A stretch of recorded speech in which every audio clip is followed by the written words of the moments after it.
Our News is brought to you by Alive. Believe in best. Tonight on Our News, the Prime Minister tours several facilities on Grand Bahama. A murder in Kemp Road leaves some residents shaken. Plus, Prince Philip, Duke of Edinburgh, dies at age 99.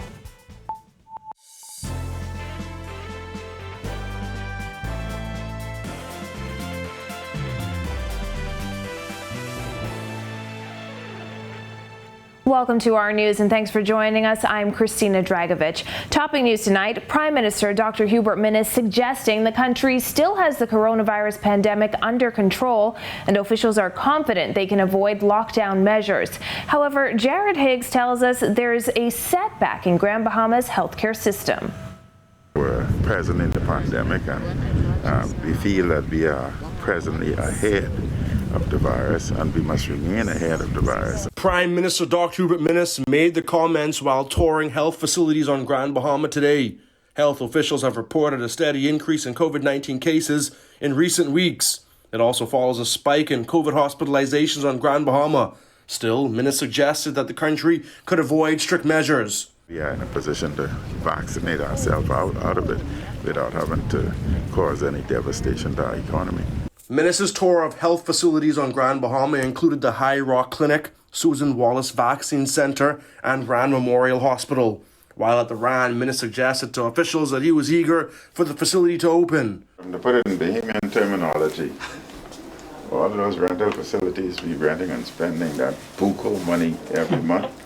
You can tell them on the 28th, ready or not, here we come, we out. But health officials on Grand Bahama had to explain that the planned opening of the Rand Memorial Hospital, initially scheduled for today, has been delayed. We had planned for an opening for the day, but given where we are, we had to make that call because there are just too many areas that's not finished. So in appreciation for the need to have this open and have it open quickly, we've met with the architect, Mr. Donald Dean, along with the main contractor, Mr. Cooper.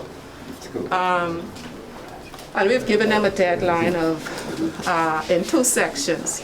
The delayed hospital opening will be a setback for Grand Bahama as the country sits on the cusp of what health officials suspect is a third wave of the COVID-19 pandemic.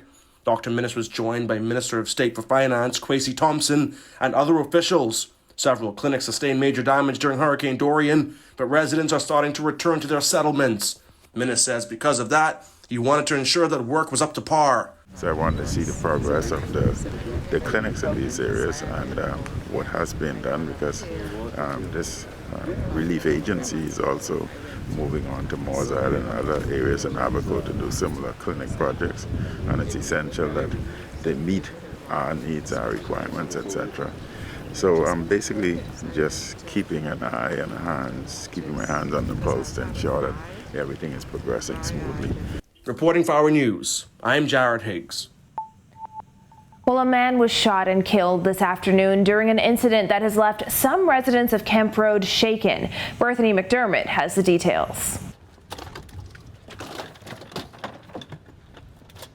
According to police, shortly before 1 p.m., the driver of a Nissan Cube was traveling north on Camp Road when another vehicle stopped in front of him. A lone passenger exited that vehicle, armed with a firearm, and discharged it at the driver of the Cube. The driver of the Cube attempted to exit the vehicle. However, several other shots were fired at him, and he dropped. Because of the persons that were coming on the scene, that suspect made good his escape. The driver's window and the back glass of the Cube were both shattered by bullets. Peters said the victim appears to be in his early 30s. 71-year-old Verdell Fox said she's lived in the area her entire life. I heard the gunshots. I was in the tub at the time, and I ran out trying to put some clothes on to see, what was going on. But when I reached out front, I had not seen anything. All I saw was the person, on the ground. What was that like, seeing the person?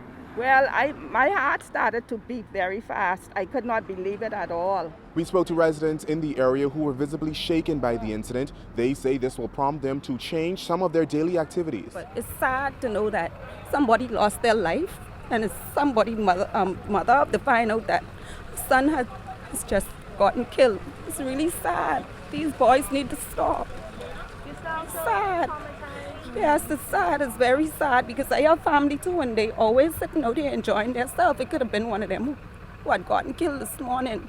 They have to think about people, be mindful. I mean, children frequent the area and sit outside and play, and to just fathom that one of them could have been there and accidentally got shot, it's just mind-boggling. And just a few feet away from the fatal shooting, residents say they usually gather to play dominoes, something they say will change. Of course, we would not be sitting here anymore.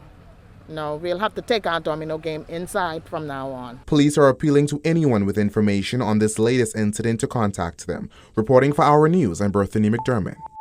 Well, more than 300 Atlantis employees got their first dose of the COVID-19 vaccine today as the resort opened its vaccination center. Kyle Joaquin was there. First opportunity to do it. Let's go. Brian Banner was one of first to get the jab today at Atlantis as hundreds of employees got their first dose of the AstraZeneca vaccine. You know, I think everyone has a personal choice, so I don't want to invade on any of that, but I would definitely encourage this as a way to move forward and get past this pandemic. I just want to do it because I want to safeguard me and my children, and I want to also be able to protect the guests that's coming. Atlantis is one of several new vaccination sites opened this week as hospitality workers were bumped up on the priority list. And while another resort is offering its employees extra pay to get the vaccine, Human Resources Executive Director Denise Barnes says that's not something that has come up in discussions as yet. At this point, we haven't talked about an incentive, and it's because there has been a lot of positive energy around it. People realize that this is an opportunity to not only come to work, but remain at work. Employees from various departments filed into beach towers for the vaccine. While Barnes says there is excitement among employees to take the vaccine, there is still a level of apprehension. Still, she says no one is being forced to get the vaccine and can continue to be tested weekly if they choose. The company is committed to paying for the rapid antigen test, and until something changes, that is what we will continue to do. I think it's going to help the economy and help the flow of people and trade, and hopefully we get back to where we were a year and a half ago. Some 3,000 Atlantis employees are back to work. VP of Supply Chain Procurement Ivan James Jr. says he hopes more of them see the importance of getting the vaccine. I hope so. I'm going to look at the glass as being full and hope that everybody takes this opportunity as it's presented itself, especially to our colleagues here at Atlantis, as well as the wider community. You know, we're a tourist-based nation, and to assist in growing the economy and allowing the tourists to come back and feel safe, the more of us get the vaccine, the better it'll be for our future. Human Resources VP Karen Carey was also in line for her dose of the vaccine.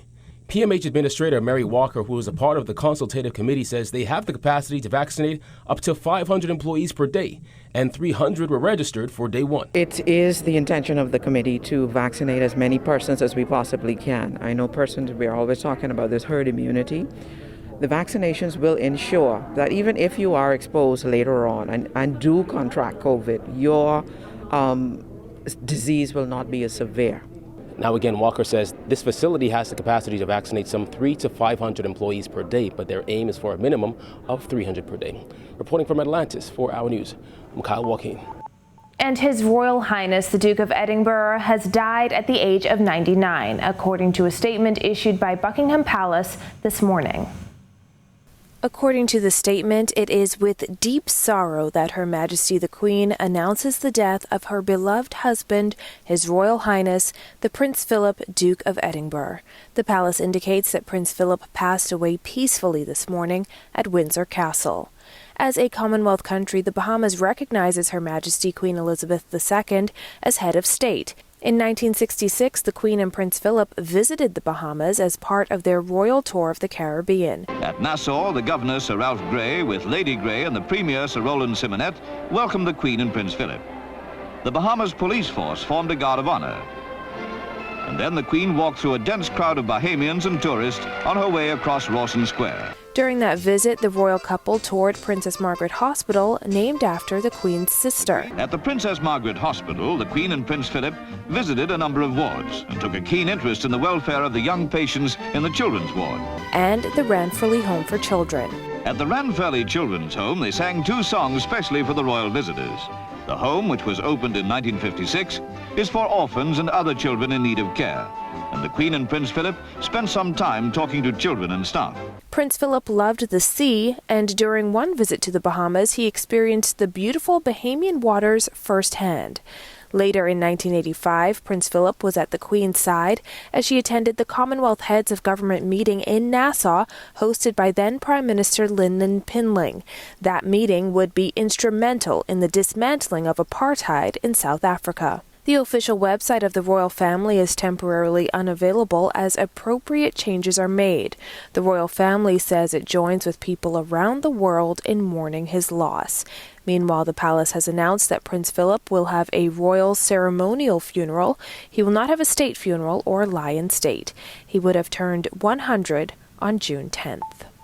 Well, Corrections Commissioner Charles Murphy categorically denying claims that inmates at the Bahamas Department of Corrections are treated unfairly and inhumanely. He insists inmates are allowed 3 meals per day, daily exercise, and showers. As for claims regarding cigarettes, Murphy says the southern wing of the maximum security housing unit was recently renovated and the area has been designated as a no-smoking zone. However, he says inmates are smoking in the unit, which creates a problem for inmates who do not smoke. Further, Murphy says inmates were found damaging the walls and cell doors in that unit with the cigarettes despite warnings to stop. Therefore, he says the administration took the position to discontinue issuing cigarettes to preserve health and safety of all inmates and to protect the infrastructure within maximum security. Well, beautiful sunny skies in the capital today. Greg Thompson is in the Weather Center with the details. Thanks, Christina. I'm meteorologist Greg Thompson with your first look at weather. Beautiful conditions outside our studios where temperatures are in the mid-70s, 74 degrees outside our studios right now with just a few clouds. Those winds are light out of the southeast. At 3 knots, your feels-like temperature in the mid-70s. Satellite view around the area, that high-pressure ridge remains in charge of our weather, generating blue skies across the entire chain. We do have some high-level clouds moving out of the Caribbean across the area, filtering some of that sunshine, but temperatures are going to start to cool down later on this evening as the evening sets in. That's your first look at weather. Your extended forecast is still to come. Still to come, the labor director says unemployment is down, plus police on alert amid a troubling trend. Stay with us. Welcome to our news and thanks for joining us. Topping news tonight. COVID-19 remains a serious threat. Coronavirus COVID-19 has disrupted our economy, tourism industry, educational system, and put our healthcare facilities and professionals on high alert. Are you prepared? Do you have all the facts? Stay tuned to this network for the very latest news and information on this global pandemic.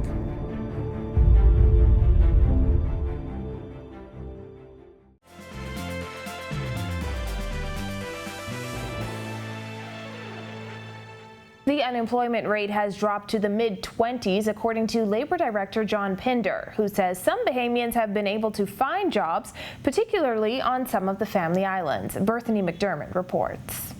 Last year, the Labor Director estimated that the jobless rate was around 40% due to the crippling effects of the global pandemic.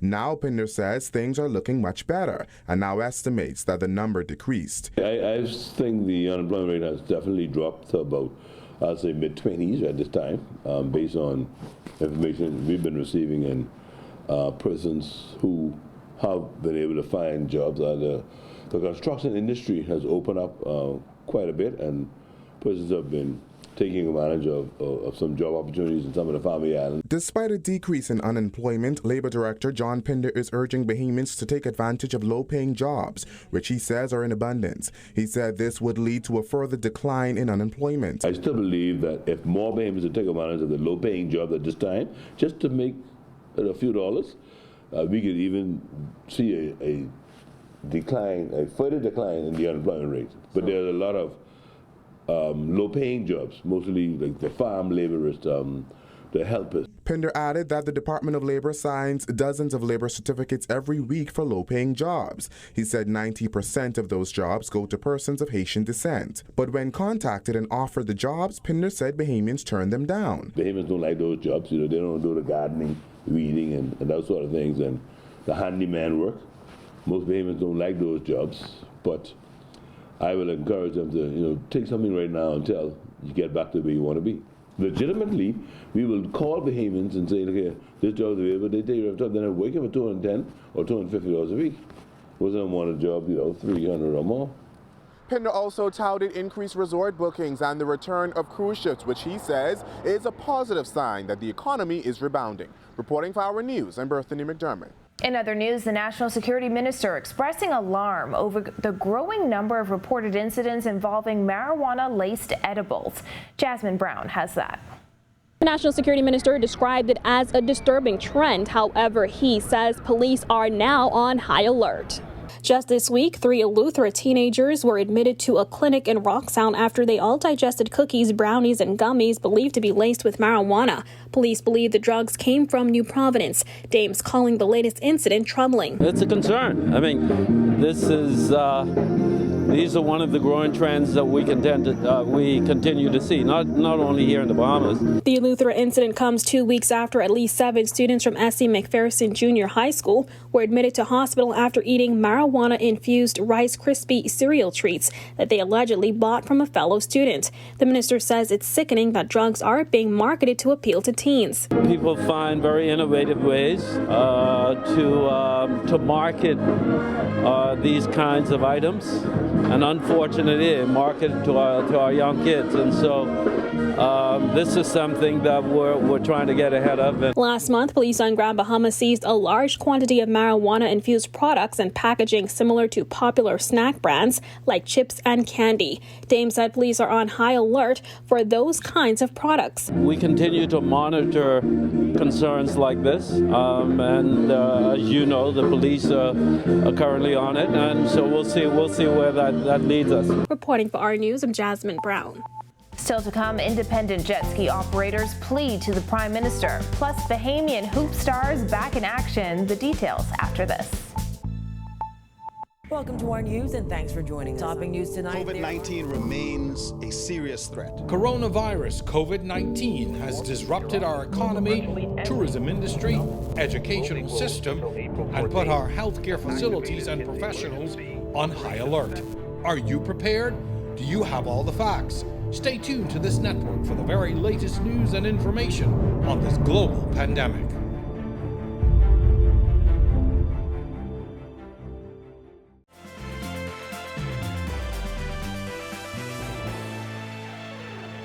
This is Our News. Welcome back. Jet ski operators are petitioning the government to allow them to go back to work. While excursions attached to a hotel property can operate tours, independent operators cannot. They say that's not fair. Jillian Gray reports. This passionate plea coming from jet ski operators. All we want to do is be able to provide for our families, all right, take care of our responsibilities. We want to work. The group hasn't worked in a year and 4 months. Reno DeVoe Jr. and Pedro Bannister say it's been difficult to make ends meet. It's been tough. We all had to adjust and work the different avenues of making money and providing for our families. We need to put these young men back in the work field where they could earn an honest living. You don't want them to drift off and go do all kind of different things. While parasailing, banana boat rides, jet skis, and other water sports have not resumed, some tours like snorkeling have. According to the emergency orders, any touristic facility, attraction, or excursion not attached to a hotel property is prohibited from operating. That's not sitting well with this 30-year veteran in the industry. You have guys right now operating snorkeling boats. Snorkeling boats consist of like 10 to 20 people. If you could give the snorkeling guys the okay to go to work, you should be able to give the jet ski guys the permission to go to work too. The busy Easter weekend and spring break would have been the perfect time to recoup some of the thousands of dollars lost over the past year, according to Glass Bottom boat captain Richard Ryan. He and veteran operator Renwick Roll agree that while government's assistance program was a kind gesture, it was simply not enough. We don't want to sound ungrateful, but it's an insult. Let's be realistic about this. How you going to pay your bills, buy grocery, take care of your children? Your children got to go to school. They need school clothes. Thank you very much for the assistance that you've given to us, but it takes more than us for us to survive. I mean, we don't want to sound ungrateful, but I mean, you know, if you allow us to go back to work, then those assistance that you're providing for the hundreds of jet ski operators that are now operating, they go to somebody else who's deserving of that, like the hotel operators. Now, jet ski operators say they have waited long enough and they will continue to petition the government for as long as it takes for them to get back to work. Reporting for our news, I'm Julian Gray. And tonight in sports, both DeAndre Ayton and Buddy Hield suffering a loss as the NBA regular season continued Thursday night. Marcellus Hall has the details. All right, thanks, Christina. Welcome to our Sports on a Friday, everybody. I'm Marcellus Hall. How about those Phoenix Suns? They continue to serve notice that they'll be one of those teams to reckon with when it's all said and done at the end of the day. Last night, playing on back-to-back nights, going up against another tough team, the Clippers. Let's see how it went down. DeAndre Ayton, Phoenix Suns, back on the DeAndre Ayton, Phoenix Suns, back on the court on back-to-back evenings, going up against the LA Clippers in this one. And back-to-back nights may have been a little bit too much after going to overtime to beat the Utah Jazz. Suns unable to get it done this time around as they fall 113-103. Their record falls to 36-15 on the year. As for DeAndre, good night at the office, 9 of 11 shooting. Finishes up with 18 points, 10 rebounds to go along with 3 assists and a block shot. Suns with the night off. They'll play again later on this weekend. We'll keep you abreast as to their situation. Let's take a look now at how things went for Buddy Hield and the Sacramento Kings last night as they were on the court yesterday evening. Kings taking on the Detroit Pistons and hoping for a win here. Didn't go quite as planned. Another difficult evening for the Kings, who now lost 5 in a row. They go down 113-101. Buddy on the evening, he would log 33 minutes, shot just 5 of 13 from the floor, all 5 of them three-point shots. He finishes up with 15 points to go along with 4 rebounds. As the Kings take another loss, they fall to 22-30 on the season and are looking to find themselves as a lottery-picking team if this keeps up, because they're certainly not going to make the playoffs. And that is indeed your check on sports for you this Friday. Have a great weekend. I'm Marcellus Hall. Back to you, Christina.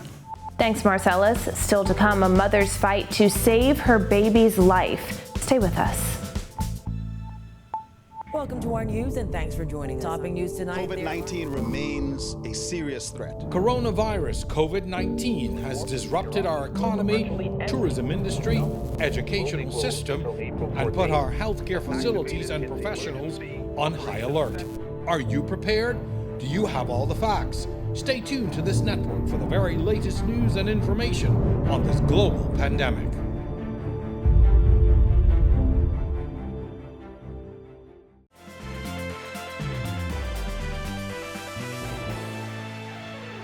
Welcome back to our news. And just like that, it's the weekend again. Greg has our weekend weather outlook. Thanks again, Christina, and a happy Friday, everybody. Beautiful conditions around the islands as that high-pressure ridge remains in charge of our weather, generating some beautiful conditions across the islands. High-level clouds moving out of the Western Caribbean, moving across us, filtering some sunshine. Eventually, this high will slide out towards the east. Frontal boundary and a low-pressure system across the southeast United States will combined with another front across the central portions of the United States. That's the actual system that should get in here sometime Sunday into Monday, bringing us a chance for some showers and a slight cool down by the early part of next week. Boating forecast for the northwest, central, and the southeast Bahamas. East to southeast winds 15 knots, seas running 3 to 5 feet over the ocean. High tide will be at 7:23 tonight. Here's a look now at your national forecast.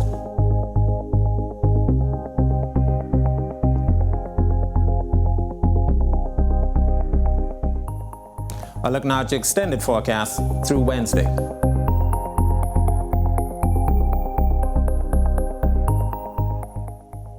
That's a look at our weather. Have a safe night and a great weekend, everybody. Back to you, Christina.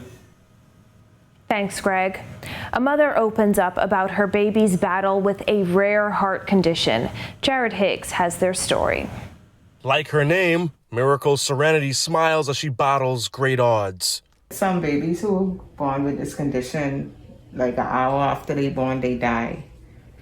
Thank God she's 7 months and she's still holding on strong. The 7-month-old suffers from a rare genetic disorder, trisomy 18, also known as Edwards syndrome. Babies are often born small and have heart defects. They can also have overlapping fingers or club feet, like Miracle does. There's also the potential for trouble breathing and eating. 41-year-old Lavinia Monroe feeds her baby through a tube in her stomach because she doesn't suckle. Because she's not sucking, the jaws are not strong enough. So they had to insert a feeding tube into her stomach in order for her to feed. The fact that Miracle is here today is somewhat of a miracle itself. According to the UK's NHS, most babies with Edwards syndrome will die shortly after being born. About 13 in 100 will live past their first birthday. I had to actually pray to God and ask God to keep me in my right mind, to help me sleep at night concerning her being hospitalized. Monroe, a mother of 6, now devotes all of her time to caring for Miracle and is no longer working. She lives in Freeport and has to travel to Nassau regularly for doctor's visits.